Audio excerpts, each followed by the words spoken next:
ঘুমাইতে ঘুমাইতে কখন যে সকাল হয়ে গেছে বলতে পারি না। হঠাৎ করে ঘুম ভেঙে দেখলাম সকাল হয়ে গেছে।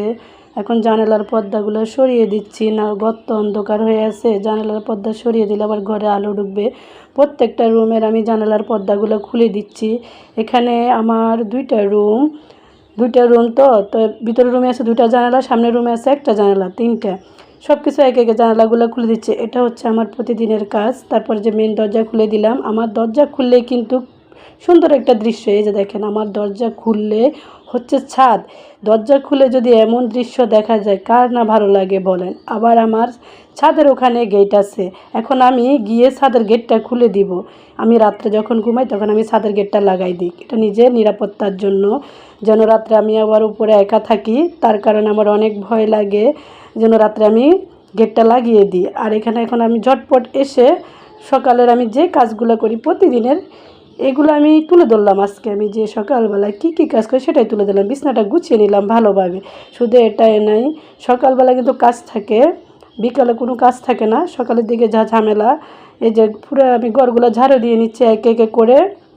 মানে আমি প্রতিদিন সকালবেলা ঘুম থেকে উঠে কি কি কাজ করি সেটা আজকে আপনাদের মাঝে তুলে ধরলাম। ঘর ঝাড়ু দেওয়ার পরে এখনও আসলে সকালবেলা ঘুম থেকে উঠছি, এখনও কোনো নাস্তা করা হয় নাই। নাস্তা করার আগে আমি আমার এই কাজগুলো করে নিই। সকালবেলা উঠে যদি বিছনা না গুছাই, ঘর ঝাড়ু না দিই, তাহলে কিন্তু আমার নাস্তা করতে একদমই ভালো লাগে না। তারপরে আমি ব্রাশ করে নিচ্ছি। ঘর তো ঝাড়ু দেওয়া শেষ, ব্রাশ করে নিচ্ছি। ব্রাশ করে আমি একদম মুখ টুক দিয়ে ফ্রেশ হয়ে নিব। ফ্রেশ হওয়ার পরে গিয়ে আমি তারপরে নাস্তা করব। এখনও কিন্তু সকালবেলা উঠছে যে নাস্তা করা হয় নাই। আগে আমি কিন্তু আমার ঘরের কাজগুলো গুছিয়ে নিই। গুছিয়ে নেওয়ার পরে তারপরে আমি নাস্তা করতে, তারপরে এখানে দেখেন আমার বোকরা বোকরা চুলগুলো একটু আশ্রয় ঠিক করে নিলাম। এখন চিন্তা করলাম যে ফ্রিজ থাকলে কোনো জিনিসে নষ্ট হয় না। এই যে দেখেন আমার ভাত থাকে গেছে, তাই ভাতগুলো নামাই আমি রাইস কুকারে গরম দিয়ে দিলাম। আর কিন্তু ফ্রিজে থাকলে যে সুবিধাটা, আর এমনিতে গরম হইলে কিন্তু ভাতগুলো তো পানি দিয়ে রাখতে হয়, না নষ্ট হয়ে যায়।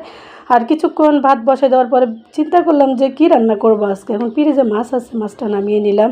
আর এখানে দেখেন বরফ এতটা হয়েছে যে 2টা প্যাকেট একসাথে জাম খেয়ে গেছে, ছুটাইতে পারতেছিলাম না।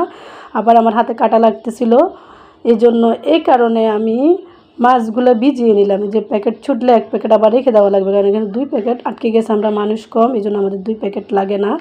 তারপর এখন নায়ানকে নাস্তার জন্য পাঠালাম, যে কারণ খিদা লাগছে। এখন ও কিছু খায় না, আমিও কিছু খাই না, কিন্তু দিনে 9টা বাজে গেছে। নায়ানকে নাস্তার জন্য পাঠাইলাম, ও গিয়ে নাস্তা নিয়ে আসলে তারপরে আমরা দুজন বসে নাস্তা খাবো। মানে আমি আপনাদের মাঝে সকালবেলার থেকে আমি আজকে কী কী করি সেটা তুলে ধরলাম। জায়ান ছটফট করে নাস্তা নিয়ে চলে আসলো।